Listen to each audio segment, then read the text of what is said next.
Yeah. That shift in consideration is I learned that from shopping a CarMax years ago. Went in there, the lots are fenced off, and you might go in there and say, I need hey, I'm looking at this, 2015 Expedition in white, the long one with a DVD and leather, and they will say, awesome, awesome, perfect. So you're looking for a large SUV with 3 rows leather and a DVD player in a light color, and they're so good at that. And then all of a sudden on the screen, you're looking at 35 different options, most of which aren't even through that door out on that lot, but they're smart enough to know that there's a high likelihood that one's not going to work for you. And so they immediately have all those alternatives. So that's what I've kind of always trained on that, but that's even now has been a more important focus of ours, especially with just that shopper consideration data that came out. Auto Trader's 2023 data had a lot of those pieces that showed that switch mentality. But yeah, look, I feel we all know that they're most likely they're going to switch. I mean, customers try to land, I think, online into ideal expectations, but then reality sets in. Affordability, huge factor, mostly not considered because they've already maxed out what they consider their trade is worth versus what they owe. I mean, FICO doesn't take into consideration your debt to income, huge factor under that affordability line. And I think I've seen all types of models that are super predictive down to, consumer will buy one of these 3 cars based on like the cohort that they live in and all the data surrounding them. So I feel there's a lot of that today. I'm not going to say it's readily available, but it exists and can be used. So. Yeah, and then there's the human element. Majority of our salespeople did not sell cars before. They were none of those guys are pre-pandemic. So just as I'm sure every other dealership's doing, you're starting to figure out that there's no more order taker mentality. So there's a whole new kind of redoing all the coaching that we used to do that in 18, 19. Listen, need analysis is a real thing. Yeah, it did happen. Same thing for managers. There's a real pivot there as well, and how they're approaching customers. We'll get there. We're not perfect. We have plenty of room to grow. I tell these guys when we're looking at leads and listening to phone calls and stuff like that, I'm like, so I'd be worried if I didn't hear any sort of opportunity. Like if we're where we're at and there was no opportunities, I'd be freaking out. But there's plenty of opportunities.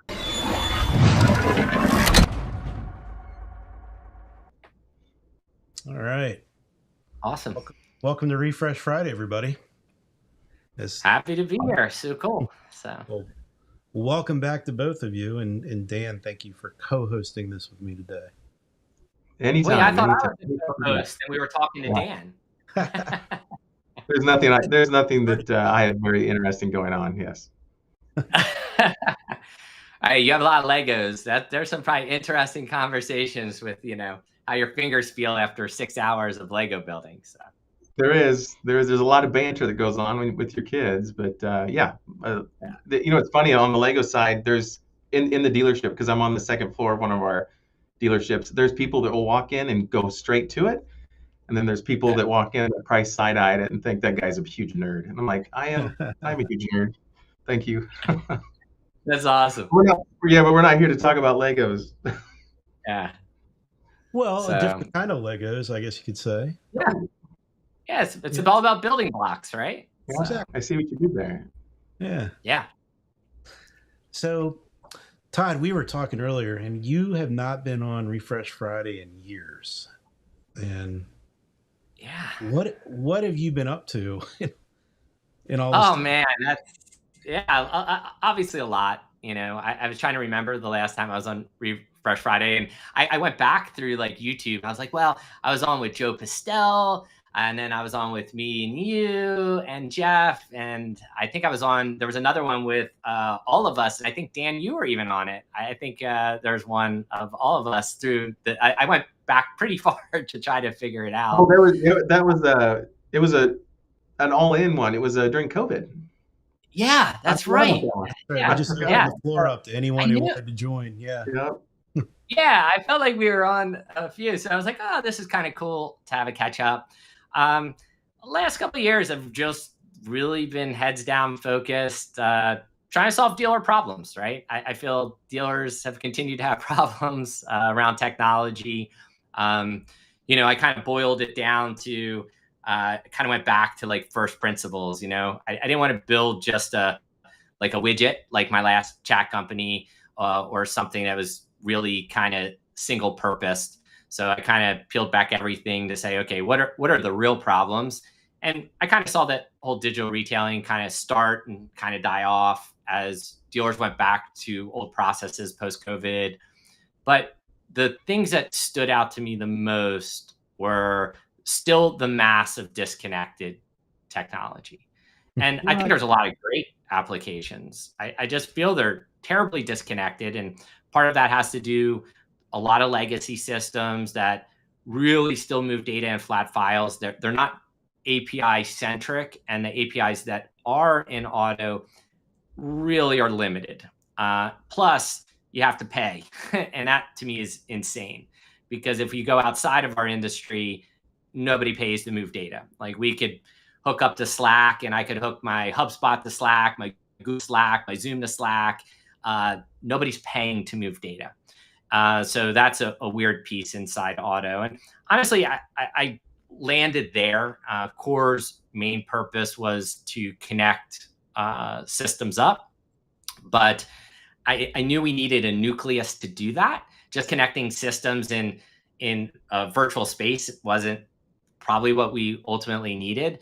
So and this will be crazy to say this, but I was doing a development project for one of the public groups, and I have developers all over the planet.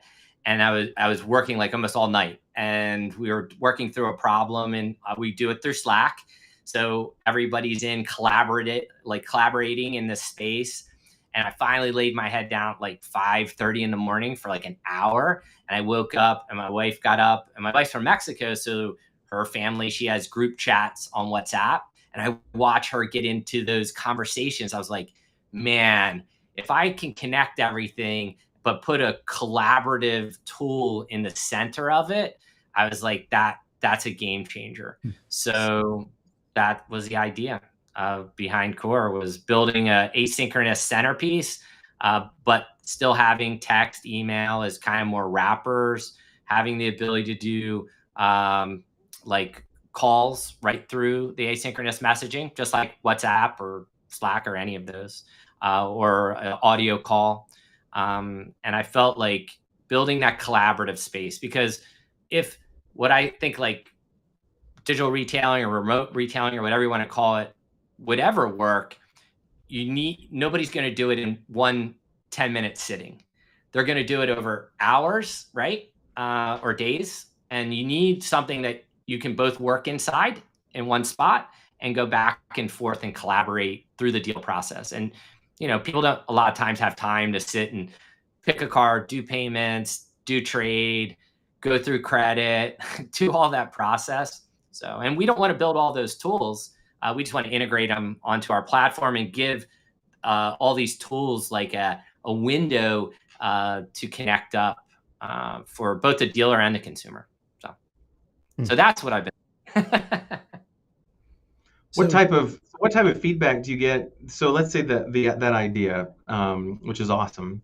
I'm just curious, because in my head, and I've maybe been in the business too long too, is I hear the voices say that won't work.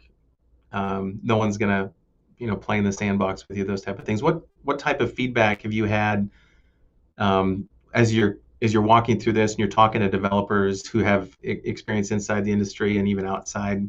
What are people saying to you? I've had nothing but positive feedback, believe it or not. Now, I will say maybe some of the big guys, the entrenched players, names redacted for this conversation, are more like, we want to get paid for you to get our feed. You're a vendor. We'll just punt those for now, and we'll focus on all the other ones. We've had conversations with, if you've seen, I think Tarek was on here from C's. We're integrating his chatbot onto our platform. We want nothing to, and that's the other big thing. We don't want rev from the other partner vendors. So that's different in and of itself. We just want to help extend the capabilities of these tools for the dealer in a way that works for the dealer. The other thing, we're doing, you've seen Carmatic, Dave Dom working on a just desking kind of widget to be able to do payments. But for us, we'll integrate anything onto our platform. And we're already also integrating non-auto things onto it, like Active Campaign, MailChimp. We could do Marketo, Pardot. And that's the other big thing, opening up dealerships to non-automotive tech. But having the front-facing piece is automotive. It's us, right? So we understand how to get customers onboarded and then move that data wherever the dealer to whatever tool they want to use. But you're right. I mean, look, is it going to be easy? No, but nothing worth doing is easy, right? At least, listen, Dan, that's what I'm telling myself every day. So, So Todd, what you described so far, if I wasn't familiar with what you were doing, it almost sounds like a CRM solution with sort of a CDPS kind of connection component. And I'm sure you don't want to be associated with either of those. Yes. Let me cringe at the thought of those words that came out of your mouth right there. So to me, I understand, we all understand what like CRMs do, right? They're about lead management, unsold follow-up, potential retention, all those things. And, we have no interest in that. We found that our initial place was solving what we have kind of deemed the messy middle. So customer says, yes, I want to buy. Things have to happen right then and there, whether they're in the showroom or at home. So that could be as simple as identity verification. So we do that seamlessly right through messaging, where we could ID the customer. We actually do it in 4 phases. We do what's called browser identification. So if the consumer's at home, we're literally looking at the browser they're resting on. Is it incognito? Is it, on a VPN? We look at 200 plus attributes, known fraudulent IPs. We see all that data. So we look upstream, and then we do, once the customer starts the process, we do device identification. So we actually verify their phone. And we have partners with carriers, so we get to see, is this a new recently activated SIM card? What's behind this? And to believe it or not, that device identity is absolutely one of the best ways to stop fraudulent transactions really early on. And to then we do driver's license. Yeah. Then we do front, back, license, selfie, which biometric 360 points of your face match to the picture of the license. But those can be spoofed at this point. We've seen already driver's license where it's a legitimate driver's license, fraudulent persons created a cloned ID, gone into the DMV, took new pictures, or they've really actually taking fake real pictures off and relayering the license. We've seen some interesting things there. And then ID and then DMV works in 43 states. So we can go out to DMV, pull that back. That only really says that, that's a valid driver's license, meaning we see the number, we see the customer name, we see the same data. And then obviously you have your trickling things like OFAC, red flag rules, and you'll have your synthetic ID. But within 4 years, synthetic ID is going to be worthless anyway because of the change of the Social Security numbers. Now they're randomized, so that destroys it, because all a synthetic is it matches your Social Security number, which shows the state where the exact town and office your Social Security was issued in, and then the numbers. But it's 9 digits, very easy to fake. And then that goes against your birth date. So that's how synthetic looks at it, but that'll go away. And with AI today, we're frightened at what's coming. So we're always trying to look at different ways to stop fraud. But I feel like onboarding data well helps everything downstream, like you said, right? Push that to the CRM, makes follow-up better, push it to a CDP, makes that world better. All that can be done. So is it an app? Is it you said it was a messaging piece? How would somebody enter a customer's information into this? Or how does it Sure. So it's super easy. Salespeople have an app and desktop. On their app, every salesperson has a unique QR code. And the QR code is actually, it's interesting. It's dynamic. So I could just do your device identity. Let's say you're just looking and you're not test driving. I can just do your device identity. And with that QR code, it will take your phone number, go out and bring back all your data pre-filled. So it's very accurate. It's actually frighteningly accurate. And then that goes to the CRM. And then the next part, or you could say, do that and the driver's license. And yeah, I'll give you a good example. I was just in Minneapolis at a store, and a guy came in, hit the QR code, and looked at the data, and I was standing right there, so I overheard it. He's like, how do you have my address?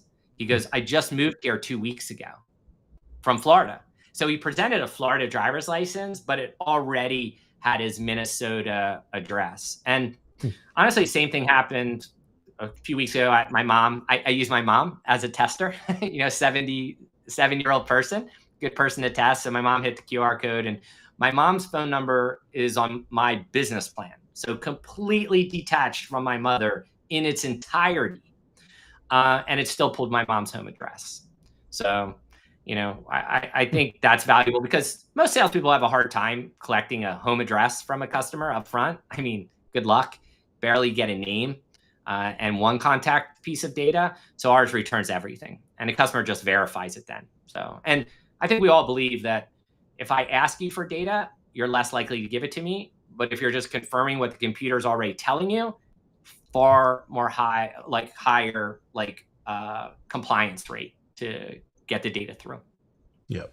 Do you think most customers are okay? I mean, it's interesting you say that when you are asking for the phone number versus if you just say on our end from a dealership standpoint, Mr. Customer, the caller ID right here says da, da, da, da, da, is that the best number for you? We'll get the number every time because they'll say yes. What you're saying is that data that comes back, the approach is perfect. Hey, let's go ahead and verify I have your data correct.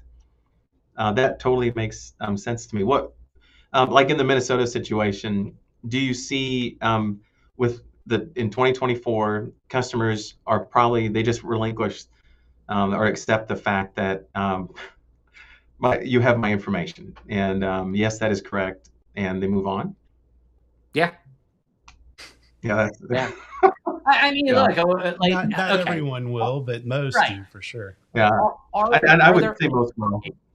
Right. Let's be honest. Are there edge cases? Of course. Is there some person who's like a conspiracy theorist and he gets in there, he goes, how do you have my information? How did you do this from my phone number? What dark magic are you using? Delete this.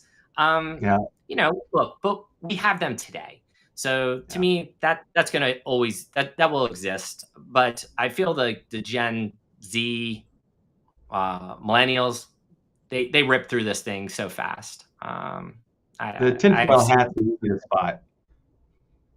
Yeah. So I mean, for us, that was that idea of like get good data going into the system, and the bias of me telling you data versus you just accepting the data that was already shown to you is vastly different. Plus, because the salesperson doesn't need to be there.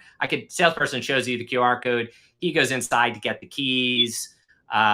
He goes inside to get a plate, and within 10, 15 seconds, your data is now in the CRM. It's all verified. So, I mean, even the customer does their own driver's license, because that was the other thing. So Luther has been one of our main partners, and they do not want salespeople touching PII. It's that very much compliance first mentality. And we believe that is smart, because 60% of fraud really starts with inside the business. So it could start with a bad actor, bad salesperson, someone taking pictures of driver's license and selling them on the dark web or Telegram at $200 to $400 or $500 a pop. I've seen credit app pictures. Like a lot goes on the dark web and inside some of these groups. So if we can prevent salespeople from coming in contact with that data, customer has trust and value. They're doing it themselves, and they always stay in possession of their PII. We're just looking to make sure we verify them and that they're a legitimate customer. So that saves everyone time downstream, that, I don't get someone in a box and find out it's fraud. And I've wasted an hour and a half on them. And the other side is now, by us collecting the data, we can push that to any other system. So, one stat that always sticks in my head is, 92% of time customers have to rekey their data from whatever form they put in. And Dan, you tell me, like inside your stores, how many times do people have to fill out their name and address on forms? Like, it's crazy. At least, 3 times. You'd want to do it once. Right. So our goal was, let's do it once, and then we can populate other services and forms that need to be done. That was all. This Going is back to go ahead. I was going to say, I was in Xfinity the other day. So we're in Xfinity area, Comcast, for those of you who are down in the Cox world. But Xfinity Stores has a greeter there. And so you walk in and you have to verbalize all your information. What's your phone number? What's your name? And there's a line of people right there who could just be listening and whatnot. And then she's verifying stuff with you. Is this your home address? And like, it was like, man, this is not making me feel great about walking into your store. So yeah, if they had just held up a QR code on, and I could just scan it with my phone, and then I could do all the stuff that she was asking me, verify it. I mean, perfect. I mean, every time you go in and buy something from Best Buy, you're in there verifying your information, right? If you got a rewards card or whatever with them. I love it, Todd, because that alone at a car dealership is huge. Yeah. So like here you can probably barely see, but if I just I want contact only, I hit it, that's that QR code. And you just hit that QR code, and now I got contact only, or I want to throw you through our driver's license process. It dynamically creates it, and then it'll tag it when it pushes the CRM to that salesperson. So, that's great. Yeah. Well, that's the other thing. People are like, I don't want it. I don't want it to go in there as a new lead, and now I have a problem, and you get all those challenges. We just need to upend the CRM world. It just doesn't need to exist anymore. Listen, I know you went down that road before, Alex. It's a hard road, and we wanted to stay away from the CRM space. Obviously, there's a crazy, what I would consider, what's a nice way to say it? There is a crazy entrenchment between the big CRM providers, the OEMs, and there's no real easy way into that space. So we want to stay as far away from it as possible, because we see the challenges, even the more challenger upstarts like a DriveCentric or someone, that they're still fighting, the big boys of the world, the VINs, eLead, Socket. So that identity verification process, and I mean, just even in the way that we work, right? If it's coming into the CRM, I can see a lot of benefits, obviously, even in the future marketing, those type of things. Like, how does, and you were talking before about, avoiding the, protecting customer data, those type of things. But what are some of the other benefits as far as just that perfect verified customer data?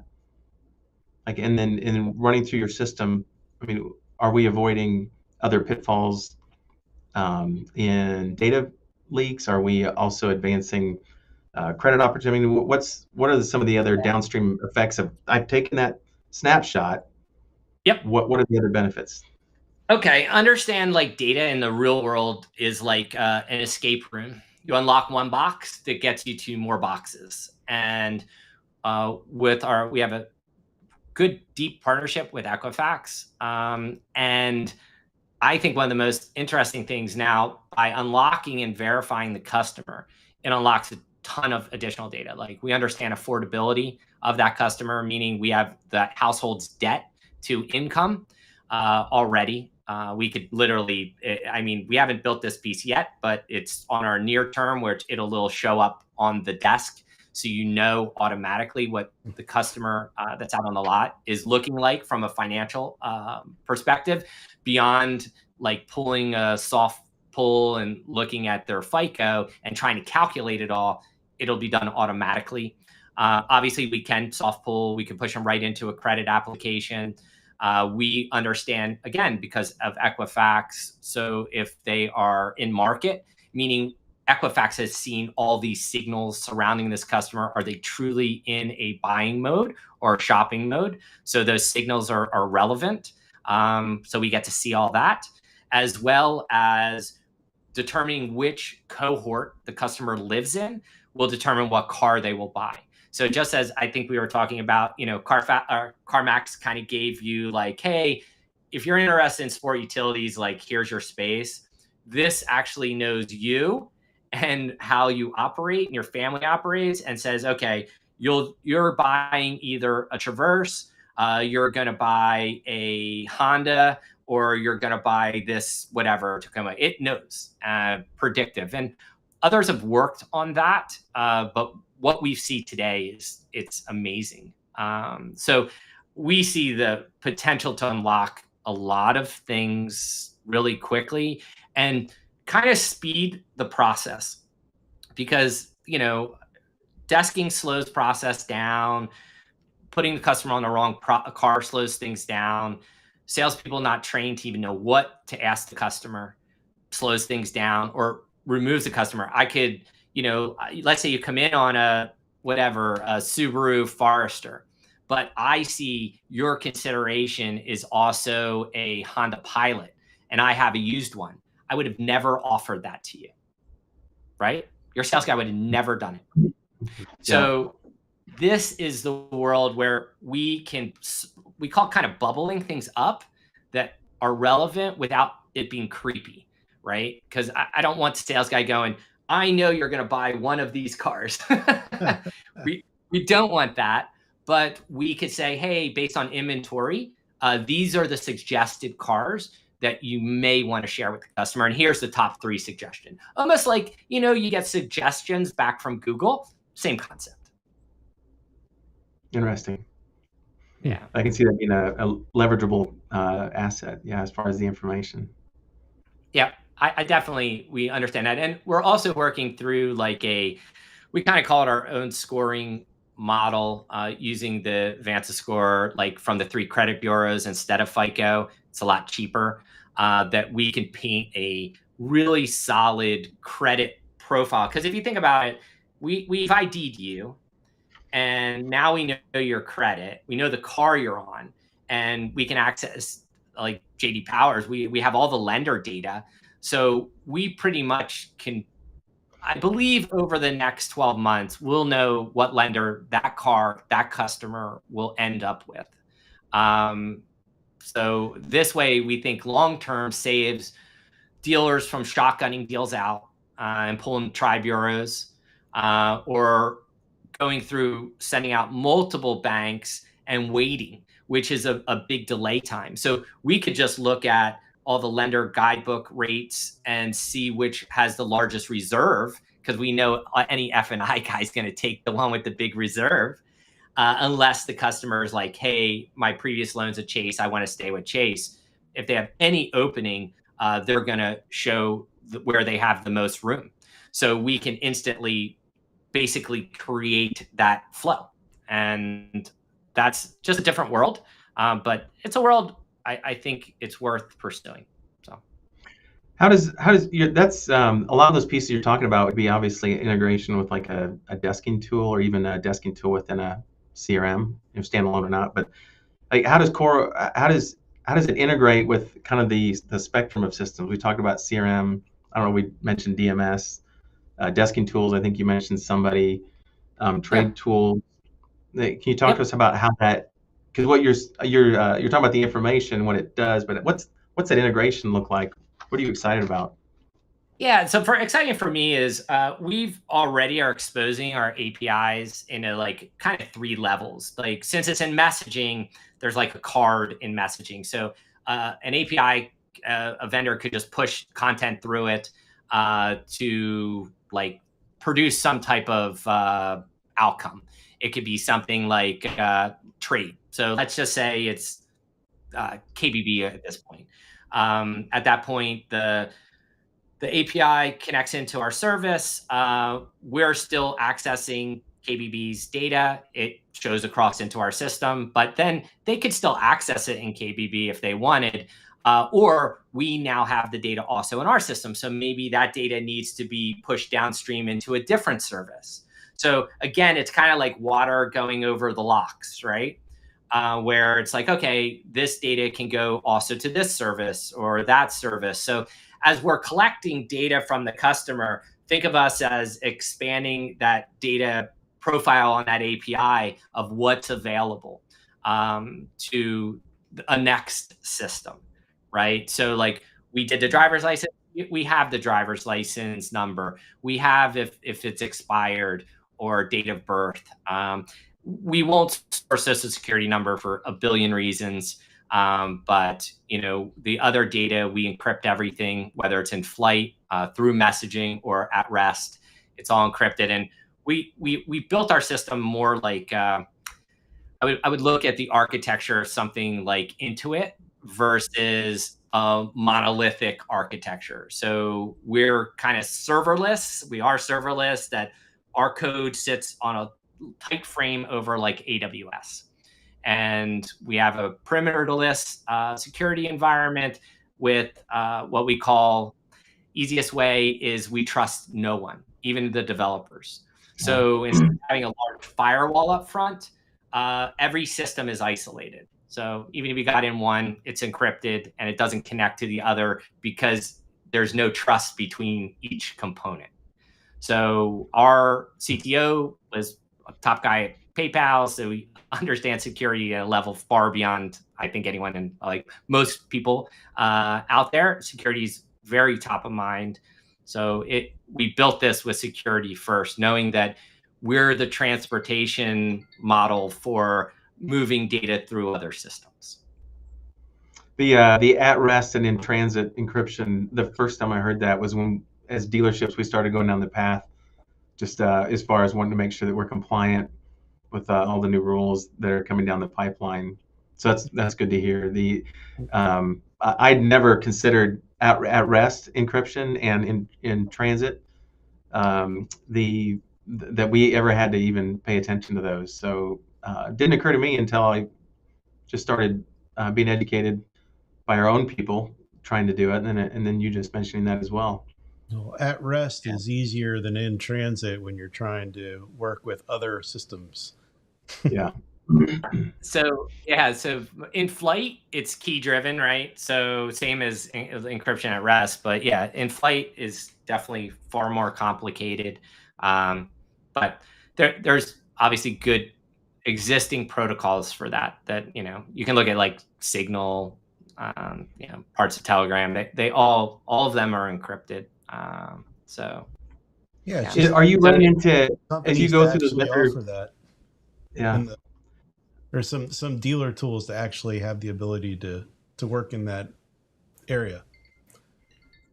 We've I think part of the requirement of the dealership is to qualify all their partners, at this point. And so we've been doing surveys of every vendor we have, and that's as far as one of the requirements. Are you finding, and you said trust no one, are you finding that there are still either major mid-sized players out there that do not check all those boxes that may be important? I've got one DMS in mind. I've got one newer DMS in mind that did not pass our piece, but it's our DMS, and there's no multi-factor authentication for users. Those type of pieces. Are you finding a large number of those unique situations? What are you seeing? You would be, I don't even think you'd be shocked. And listen, are you trying to get me killed here? So, because I feel like you're setting me up to be killed. Like if I die in the next week or two from some weird poisoning, you know, and this was the moment. So, I believe there are many people in our industry that security is an afterthought. I think there's many large systems that security is also an afterthought, and building modern security on dated architecture is very difficult. It is not easy to do.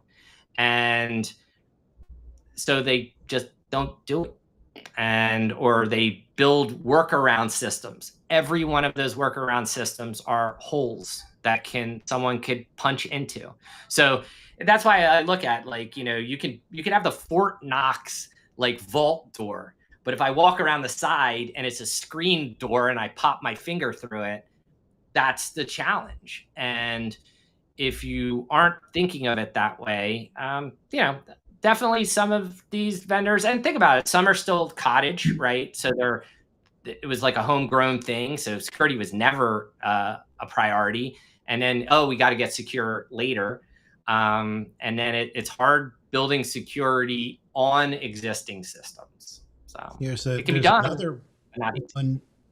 Another component in it too. It's the acquisition. So companies that acquire other technology, so you know, that opens up a whole new door or screen door for people to stick their fingers through, as Todd put it. So yeah, listen, and that's the problem. You're like, they could say, look at our vault door, and you walk around the side and you're like, see right into the vault. And you're like, hi, pop. And I think we just saw that happen at a pretty darn big scale. So, I would be shocked if it doesn't happen again. I feel this opened Pandora's box of payments, and now other, you know, and listen, I'm sure every security person at any one of these companies is like, oh my God, what are we going to do? They're going to have to triple down and figure out how to either build some other layering, or I don't know. I don't know all their architectures, but you know, when you deal with that like monolithic style, the vulnerability is enormous, and they're hard to defend everything. So just takes a user that's in the system who has access to now multiple components in the system to run rampant, and that's what we saw happen. You know, in response to that, as CDK started to come back up, I read something on Car Dealership Guy, and I love the resource. Most of the time, I'm very much nodding my head in agreement with the opinions that are shared there and whatnot. But they were advocating that dealers continue to stick it out with the big players and not diversify their technology. This is where I was like, well, hold on a second, man.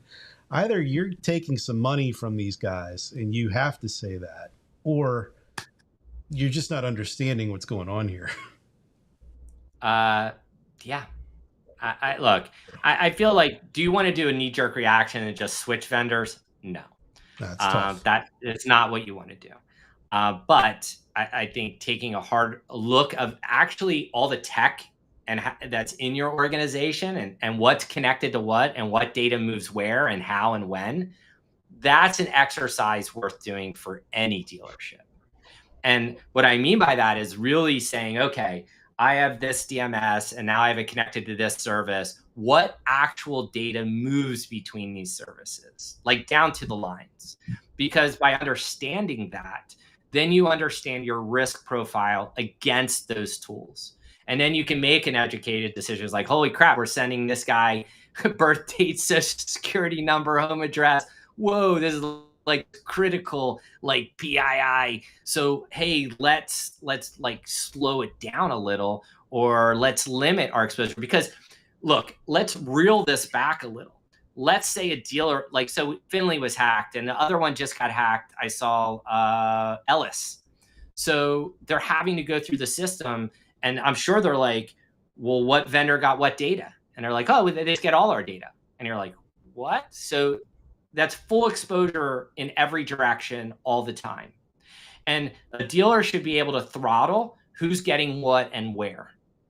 And I think this is the key to future compliance, that you as the dealer are going to go, okay, this vendor is getting this snippet and I can toggle him on and off at will. Because honestly, I've gone into so many groups and I find so many systems are still turned on in the back where data is being extracted out of the dealer and they're no longer a vendor of that company. It's coming. Does Core AI is, I think what you're saying is Core AI would give a dealer a little bit more empowerment to diversify all of his tools and the way they work together to avoid the all-in-one basket type of scenario? I want the dealer to own his data and then determine where he wants that data to go. And I think that's a good vision, right? To say, hey, you're the car dealer, you own these customers and this data. You should determine who gets what, where, and when. And that should just be part of that. Look, this is normal protocol outside of our business. For some reason, our business lives in bizarro world where everything costs money to move crappy data in flat files, which, by the way, has all kinds of little security things floating into it, or sending in an XML ADF, also riddled with security. I don't care if you say it's secure or not, it's email. That's not, and then I was telling Andy at Luther, I said, look, he signed up with one of the CDPs, which I was like, okay, that's cool. And now he sends all his data out of the DMS to them. And now he uses them, right? So they're sending out emails, texts, all that stuff, right? Promoting. Andy, like average car dealer, goes, dude, they suck after 4 months, fires them. They have cleaner data than you because they've touched your customers more recently. You don't get it back. And now you start over with, again, your crap data to go to the next vendor. It's overly burdensome and costly. And to me, that's your data file you should own completely. And you connect it to who you want, but everything comes back into your file. I think it's insane to do business any other way because your value is your customers. It's not the tech. It's not your location. It's the people and relationships you have. Again, my opinion, and I think our goal at Core was help dealers get to that world. And it's maybe I'm the crusader, spreading organized data amongst the universe, and maybe obviously we'll probably have some battles along the way with some entrenched vendors who don't want that to happen because you take away their breadbasket. But to me, that's, you don't have to make money that way. There's plenty of other money to be made in this business. Sorry, off my soapbox, but Dan, I get so passionate about this, man. I get all amped up because it's been a problem for a long time, and nobody wants to go at it head on. So.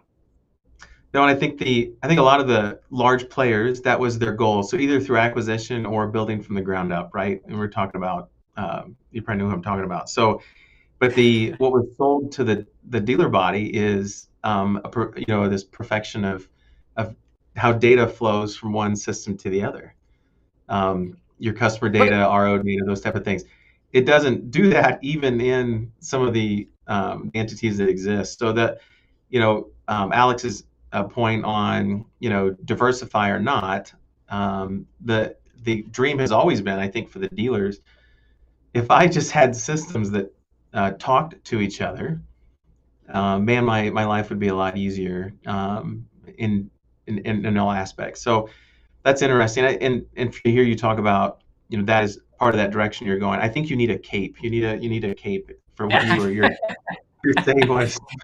Yeah. Uh, I just need my Batman mask. Like, yeah. I am data protector. I'm unidentified data man. So Yeah. I always That's struggled exciting. with the whole CDP thing because it only yeah, spoke to one person in the dealership. It spoke to the marketing guy. So your a approach should CDP really, should not exist. Let's be honest, well, right? yeah, no, Let's it's put it bullshit. out That's there. for sure. It is Yes. it is complete crap. It is Yep. all marketing. It's an additional stupid layer of expense because dealership systems aren't built correctly, meaning like they're not built and organized on a modern tech stack that the dealer controls the data. Now I have to rely on yet another person that is controlling like a data warehouse, right? Aspect of my business. And now they're going to connect. Yeah. Well, there was some I don't know. great research done by Ryan Everson. Yeah. He did the correlation of what the CDP costs were to what these marketing companies used to charge as their ad fees, and guess what? It matched right up. um, hmm. But And yeah, I think the other side is you just also dealers like to experiment, and you can't experiment when you put all your eggs into that one guy because now you're using whatever that CDP's marketing tool is or whatever it is. Like, what happens if I want to use Active Campaign? What happens if I hate Active Campaign and now I got a really good person who wants to use Pardot, Marketo, or we go, no, let's just extract, let's use Mailgun or something else. You don't have the flexibility with these auto systems, and that was one of the big things that I wanted to get, like, free us, like free our world to like use whatever you want. Like, you should use what's best for you. Like, and that's why we don't want to build any of those tools. We just want to help the dealer connect them all up, right? well, and I was going to compliment you a little further here and say I think you're going through the right door. So, it does make sense to come in through the marketing end, of course, but you're coming in through the customer front, the part of the store Well, that, it's the only way to do it, right? yeah, Because if you don't grab that data on the front side, and yeah, I'm giving it to CRM, but if you don't have it there, how are you getting it? Because now you only get snippets out of the CRM, even with bidirectional integration. Like, you're not going to get enough data and value that it's going to be cost prohibitive. You're going to get restricted because now you're building a system at what I call the easiest way I look at it is I don't want to build technology at the constraints of the systems that surround us. So, I'm at the constraints of the CRM on this side. I'm at the constraints of this tool. Like, you don't want to build to the constraints of others. You want to build your thing and then figure out how to get things moving, right? And then we'll build the components that are constrained just to kind of get things out of the way. You talked a little bit about like the customer data side of the tool and how that is collected and secured, those type of things. But if we're talking about the other pieces that are attached to that, so the documents, communication with customers, stuff like that, how does Core AI touch those aspects? Dan, you're just teeing me up, buddy. Thank you so much. So one of the other mandates we had was a group was using DocuSign and spending a lot of money with DocuSign. Oh yeah. Yeah, a lot. And I was like, okay. So we built our own document system that allows us to, again, send dealer docs right through messaging, open them up, phone, desktop, whatever it is, where a customer can sign, acknowledge them. We can store that back. If the customer, let's say it's a stipulation, customer can upload it right through messaging, comes back on our side, you can tag it. So it has a little plus on any image that comes to our system that is not inside a container already, meaning like random image has come through, like a picture of your utility bill or a picture of something, right? Your W-2. We can grab that. And then we automatically store it in like a document, like storage centerpiece. And then again, that could be pushed, or I hate to say this, half our dealers, probably more, still print all this stuff out and put it in the deal jacket, which drives me absolutely bonkers. But that's a future war, different cape. But I feel like being able to move documents, and we're still playing more. I think documents will continue to evolve, making it easier. Like right now, we had mapped like the dealer's documents, but I think we are finding there's an easier way to do it. So we're kind of even rebuilding what we've already built, because we have a good sized dev team. There's 15 devs. We're super flat. And I wanted this to be that like product-led growth company, not a sales-led growth company. So we're putting all our might into development. So we release literally daily updates to our system. But docs are a big side, and stipulation movement, because as we said, it's asynchronous. So customer could be messaging with a salesperson.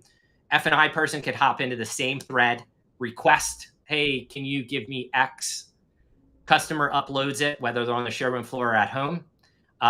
Finance manager sees it. He can do what he needs to do with it. Customer stays neutral in the experience. Salesperson, sales manager, F&I, anybody can come in and out of the comm center.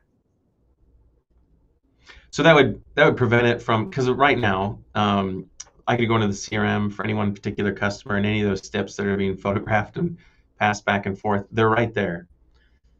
So what you're saying though is that once that channel starts with Core, it stays within that channel. It's not in the CRM, or it lives separately. Yeah, we were living in ours. We found most, I don't know, I've seen most CRMs want to reject some of that data attachments. And how did the attachments get there? So if they came via text or email into the system, that means they were delivered unsecurely into the CRM. So that's a problem in and of itself, just the transport layer. And now if it's in the CRM and you don't have it like permission based, and you have multiple people who have access to that data, meaning I'm at a salesperson level so I can see all the PII, again, huge risk. And if fraud starts with inside a store, that's a problem. So as documents are tagged in the system, they can be permission based out and say only F&I sees this. I know as a salesperson there's something in that folder, but I can't see what's in that folder. Because you definitely don't want people to go, run rampant through a system and be able to grab all that data. That's bad, bad process there. So, and as a compliance person, you walk into a dealership and can do something like that, you're gonna have a lot of challenges. So, one of the things that you've mentioned a few times, we haven't really dove into it much at all, is the actual communications component. Yeah. So look, yeah, I love asynchronous, right? So, because what does that mean, right? I went to a dealer, he's like, asynchronous. I was like, not in real time. It can be in real time, but doesn't have to be in real time. And you've probably already experienced this. Now you're getting a little overly technical with that. Yeah. Well, think of it as like, I can go on the website and I could put a question in and says, hey, someone will get back to you in 5 minutes. Just leave some kind of contact method. And now we get it. It will email the customer and then, or text them, and drives them right back into the conversation. So just think like LinkedIn. If Dan, you're offline right now, and I put a message into LinkedIn for you, you're going to get an email with a little blue button that says go back into the conversation. So same structural component to be able to message customers, whether it starts on the web, started from a QR code. You could literally launch messaging in any facet. And since it's dynamic, meaning like I can have one or multiple people in the conversation, it has that functionality, plus the ability to whisper and do all the things like where I wanted to take all the good of chat and say, okay, if I were to, again, strip it down, rebuild it from the ground up, what would I make different? And the things where chat is just lead gen, because I know I only have you for 5 to 7 minutes. I got to get as much out of you as I can. I can't make it a collaborative, long-lasting communication channel, because if I come back in tomorrow, the next day, it's like starting all over, like Groundhog Day. So we wanted the remembering. So customer comes back 3 days from now, we still know it's them, and they can pick up where they left off. All that is synced up. They could turn it into a video call, audio call, right in the same thread. And all that runs on our ML layer. So we were kind of analyzing the conversation for, sentiment or what should happen next. We think that's where ML and like our AI will really kind of kick in. So ML is machine learning, I assume. Yes. Sorry. I get too caught up in my with developers. But yeah, so at the beginning, AI is very interesting, right? Like what will happen with it over the next couple of years is I can't wait. Super interesting. Shoot, give me like 3 months. Yeah. Well, I literally see stuff. We have 2 fully dedicated AI like scientists, and it's like we're seeing papers like every week, like breakthrough here. Hey, we can change something. And I'll give you a good example. So, you'll probably have digital banking apps, right? You have an app for your bank where you would take a picture of a check. Because we've got a question from Speak of the Devil, Ryan Everson. Okay. And he's asking exactly about this kind of thing. So are there any plans to use an API like we already Plaid? did? Yeah, we already did Plaid. So Plaid. Okay, so for inside our system, customer just, we can push Plaid that they log into their bank account, and we can then extract that data and push it wherever it needs to go, verify income. Even if they're like gig economy workers, it'll go back over 2 years. Like there's a lot of pretty interesting things Plaid does for that piece. But one of the other bigger things we've seen the advantage of using AI was around, normally like an app, you log into the app and you take a picture of your check. That component to take pictures like that is very big.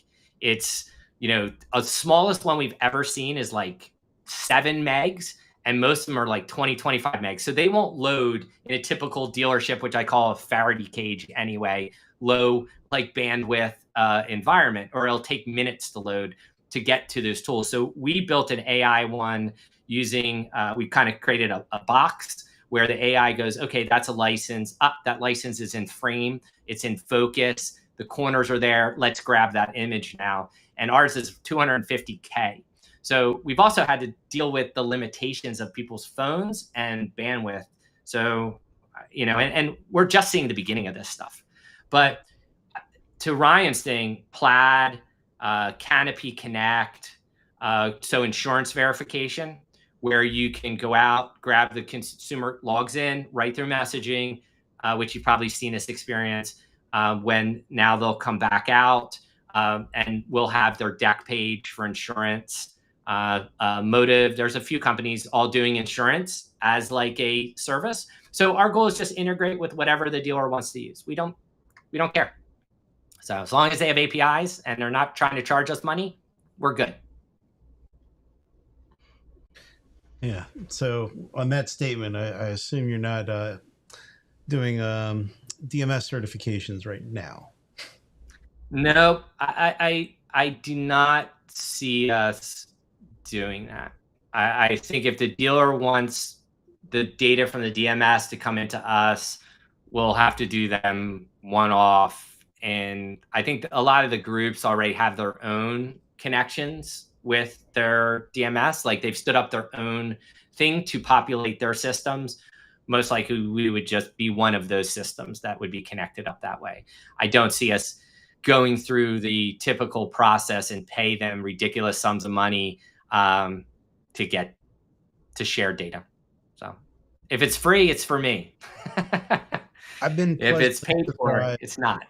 With the number of dealers that are now utilizing Authenticom, not afraid of it anymore. And obviously NADA has come together, if you haven't seen this yet, with Authenticom to offer, is it Dealer Vault, NADA Vault, something Vault? I can't remember. Yeah, I think they called it NADA Vault, but it's Dealer Vault. Yeah, Steve, and I know Steve and Michelle really well over there.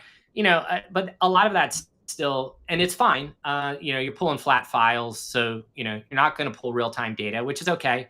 I think Steve stood up an API, but I don't know how far. I haven't seen that in a while. I mean, he talked about it, but I think he stood one up.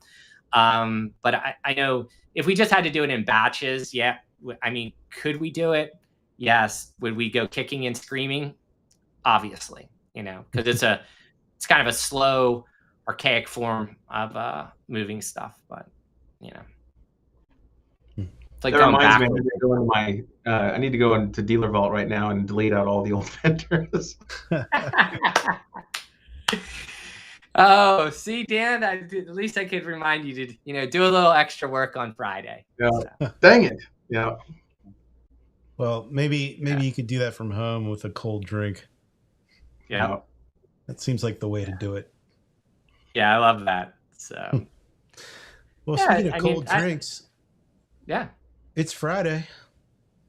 I know. I hope everyone's getting ready to do something fun for the weekend.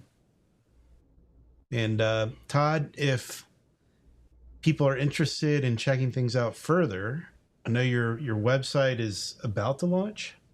No, there's a website up there. It's QoreVerfiy.com.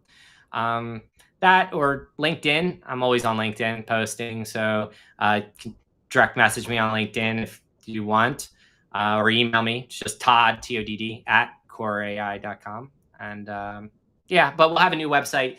Our current website really didn't explain what we do. I kind of just put it up late last year as a placeholder, and we finally got around to building our first site that focuses around our identity process, documents, credit, kind of explaining what we're doing right now around those things, and we'll go from there.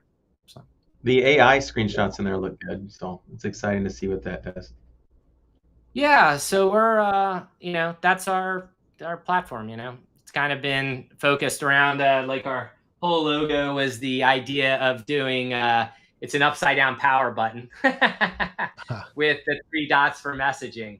So obviously I believe messaging has to be at the center of everything, because we've seen the self-guided programs not work very well. I think we're still dealing with a complex transaction, and I think you really want to have a communication tool at the center. And then, kind of growing around that is our idea. And, obviously to make things work for the consumer, reducing friction is, collecting data once and then helping the dealer move that data into other applications to process or speed up transactions. I think at the end of the day, our goal is secure data, speed up transactions, speed up a better consumer experience, help salespeople from logging in at 20 different things and sales managers from having 42 tabs open across their screen.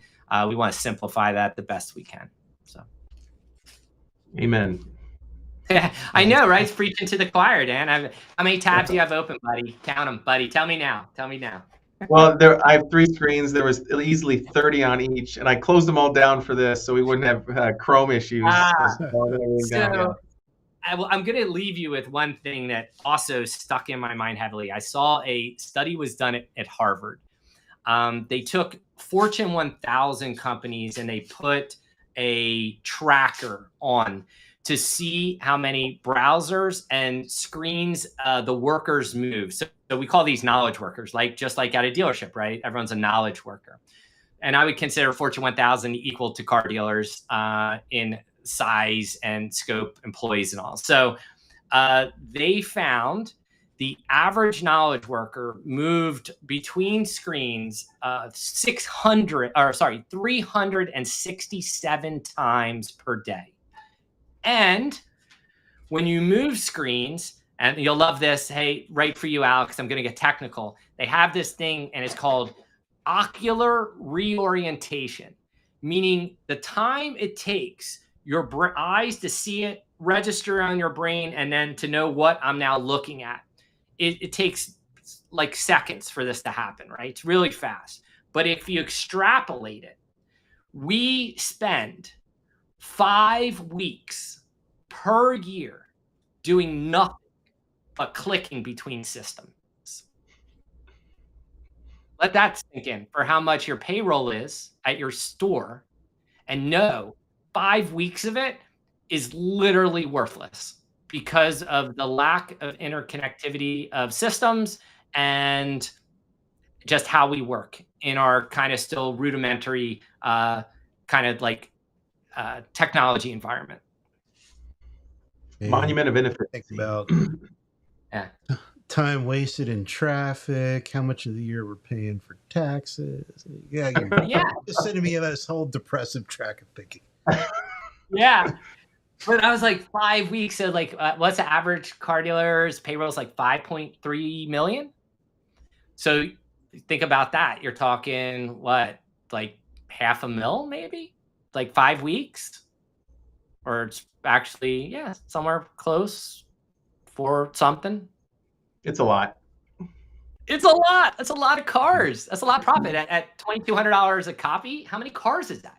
It's like, and that's the thing. And I you know, these are problems I believe are worth solving. And our goal is just partner with smart, innovative dealer groups that want to solve these types of problems, you know, and kind of help our industry change for the better, help dealers get better, help salespeople from stop having PTSD on the latest software the dealership wants to put into the store and make them use and train them. Like, man, if we can create a better experience, you know, it's worth waking up every day. To me, keeps me excited. So love this Absolutely. stuff. Yeah. Well, that's a good note to end on. So, Todd, thanks for sharing with us what you've been up to, and we're excited about the future of it. Absolutely. I'd love to give you guys demos. So just hit me up, man. I'd love to, you know, I'd love to do show and tell. I know this wasn't the right time to do it, but would love to show you guys how it works and get your input. You guys are like legends. Like, you guys understand this inside and out. So would always appreciate the input, insight, help me see around corners that I'm not even thinking about yet. So thanks for having me today. And Dan, thank you for helping me out. Well, while Jeff was out today. So. No problem. It was fun. Enjoy catching up. Absolutely. See you, everybody. Have a good weekend.